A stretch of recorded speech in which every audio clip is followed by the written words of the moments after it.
My Father, how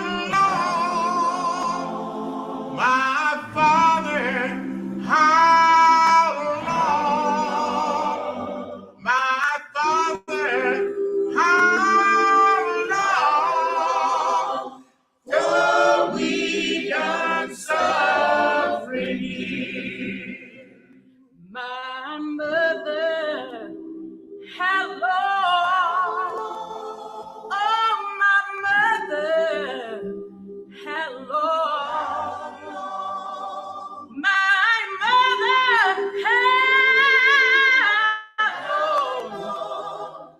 For we done suffering here, and it won't be long, and it won't be long, Oh, yeah, yeah. and it won't be long. Oh, the Lord will call us home. We'll soon be free. We'll soon be free. Oh, yeah. We'll soon be free. When Jesus sets me free, we'll fight for liberty. We'll fight for liberty. Oh, We'll yeah. fight for liberty. When the Lord will call us home.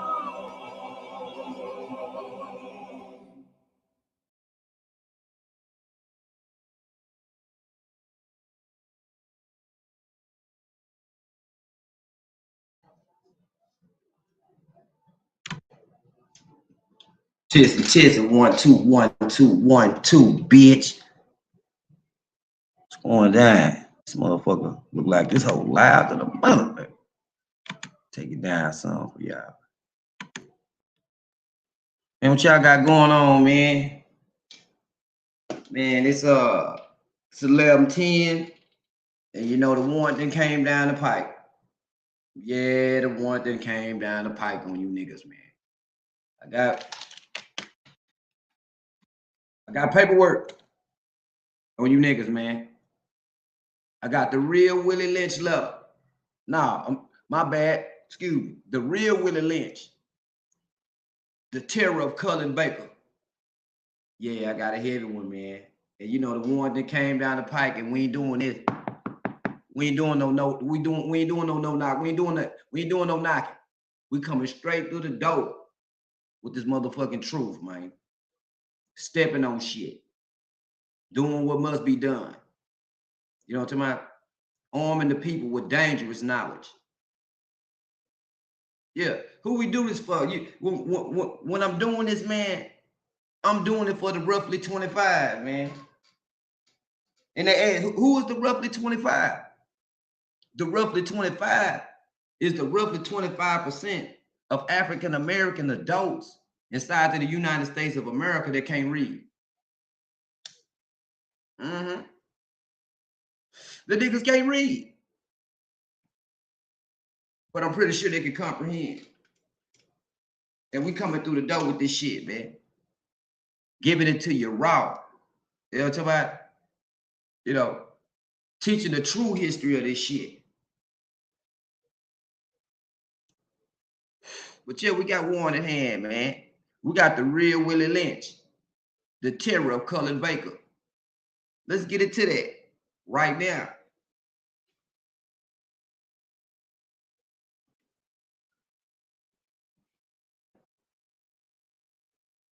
There's a dark, heavy, suffocating mist that hangs permanently over the Sulphur River bottoms. Excuse me.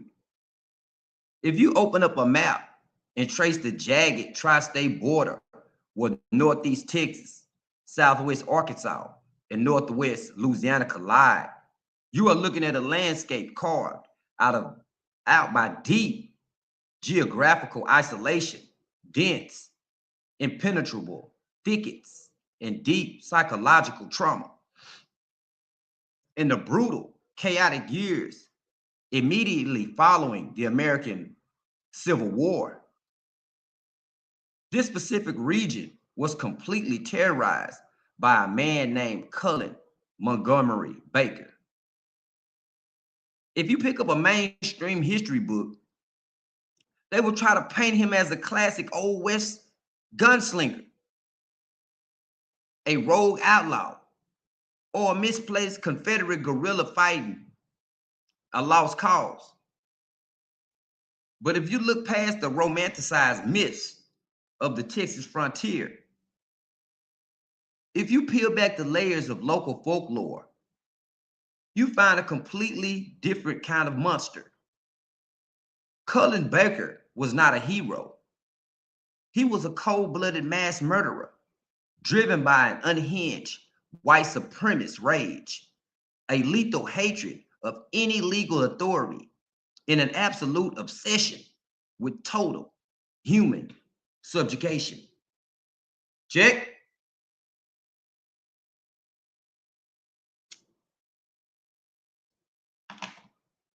Now, when I use the term the real Willie Lynch to describe this man, I need to be entirely clear about what I mean. I am not talking about a literal physical person walking around the year 1712. Modern historians have thoroughly proven that this specific Willie Lynch speech, widely circulated online, was a late 20th century myth. But what absolutely was not a myth was the underlying system. Willie Lynch is not a man. It is a dark, cold, calculated mindset of a total human psychological destruction. It is the tactical blueprint of using absolute terror, sudden public trauma, and systemic violence to completely break a people's spirit, fracture their solidarity, and enforce total, permanent submission. Willie Lynch is an ideology of division, psychological control, and manufactured fear. If you want to see that exact mindset weaponized into actual flesh and blood, the absolute epitome of that theory brought to life in American history, you have to look at Cullen Baker in the blood-soaked dirt of Reconstruction era Texas. Check. He did not just kill people for money, land, or resources. He killed specifically to enforce a rigid, violent racial hierarchy. He used slaughter as a psychological tool to break the mind, body, and spirit of newly freed Black individuals who were just trying to exist as few human beings.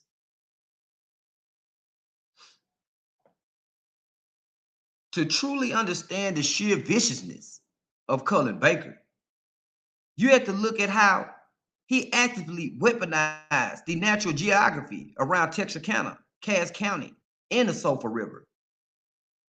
He was nicknamed the Swamp Fox of the Sulphur by both his terrified victims and the frustrated authorities. He earned that name because he knew the dense, muddy, labyrinth, waterways, and cypress swamps better than anyone else alive. But the swamps were not just a convenient hiding place for Baker to evade the law. They were his active hunting ground. Baker used this brutal terrain to wage a private, asymmetric war against anyone who stood for societal progress, civil rights, or basic human dignity. He targeted the Federal Freedmen Bureau, Union soldiers trying to enforce the law, and the civilian supply caravans. His primary targets and the victims of his most unhinged, sadistic cruelty were African Americans who were just simply trying to exercise their newfound constitutional freedoms. His violence was never quick, and it was never accidental. It was intimate, highly deliberate, and entirely devoid of human mercy. This is the exact intersection where the Willie Lynch mindset becomes terrifyingly clear in his actions. Baker understood that to control the population, you have to make the violence public, horrific, and seemingly random. In one notorious, well-documented account from Sevier County, Arkansas, Baker cornered and shot a black woman to death inside a home simply because he felt like it. He didn't steal anything. He didn't have a personal grievance. He used her brutal murder, to strike a paralyzing, chilling fear into the entire surrounding community, signaling that no one was safe anywhere. In another horrific instance, right along the banks of the Sulphur River, he murdered a young black boy without a single shred of hesitation or remorse. He famously did not rely on a traditional 6-gun pistol for these up-close acts. His weapon of choice was a heavy, double-barrel shotgun loaded with buckshot. It was a weapon explicitly designed to inflict maximum physical devastation, tearing human flesh apart at close range so that the bodies left behind would look as gruesome as possible. He would ambush, entire groups of travelers on the roads, execute black laborers right in the middle of cotton fields, and leave their mutilated bodies out in the open sun as a psychological warning to the rest of the community. This was not chaotic. This was not chaotic, impulsive crime. This was a deliberate, calculated policy of psychological warfare. It was the intentional breaking of human solidarity through unrelenting public trauma. The sheer scale and frequency of his atrocities created an environment of suffocating doubt and absolute paranoia across Northeast Texas and Southwest Arkansas. Local communities were completely paralyzed. The social fabric was shredded. If you spoke out against Cullen Baker, you died. If you gave a glass of water to federal authorities, your house was burned to the ground. He operated with such complete, terrifying impunity that he successfully assassinated William G. Kirkman, an idealistic Freedmen Bureau agent stationed in New Boston, Texas. Kirkman was actively trying to use the power of the law to protect black citizens from white supremacist violence, making him an immediate target for Baker's rage.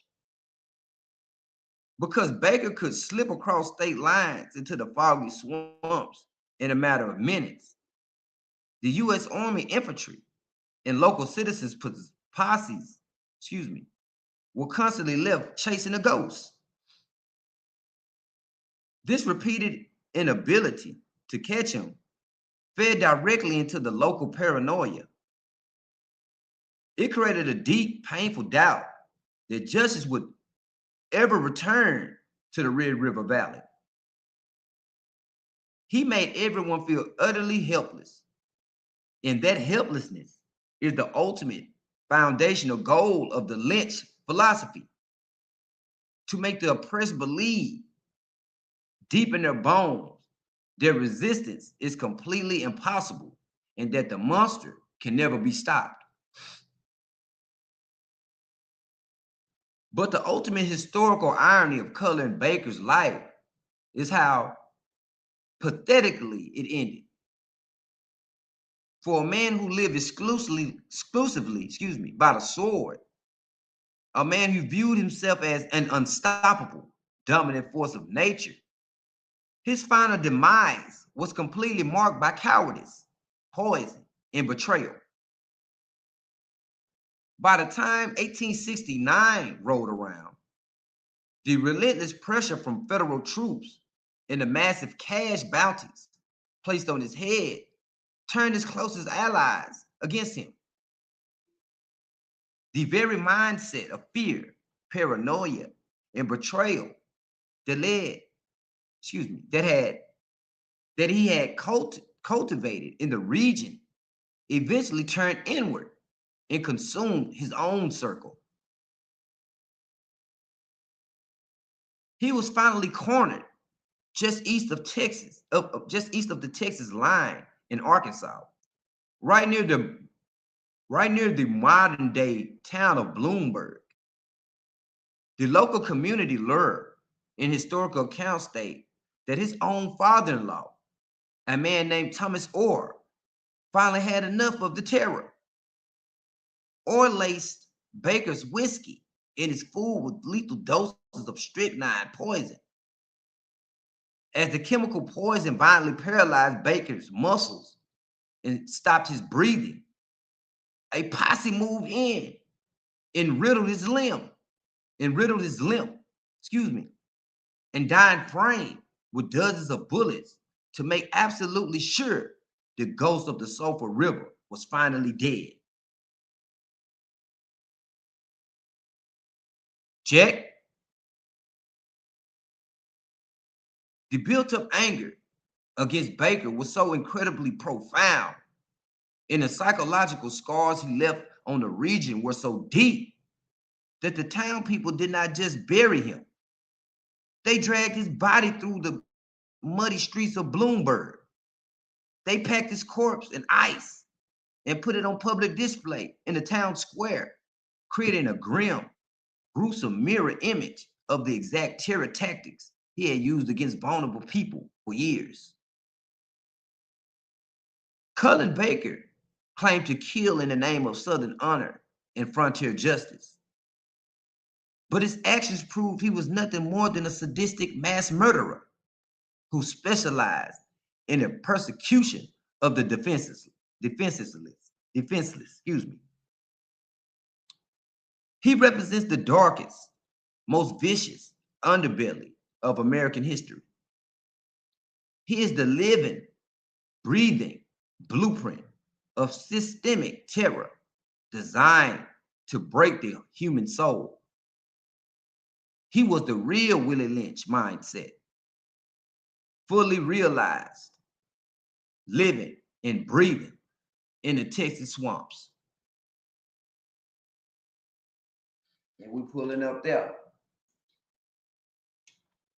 We have the real Willie Lynch, the terror of Cullen Baker. The thing on fire, man. I want to say J all day, man. Peace to the motherfucking Jama. Jama Swahili for family. Black power. Follow that cab, man. They got intellectual dope in it. It's your boy Black Eye. Don't forget to comment, share, like, and subscribe. Fuck with your dog.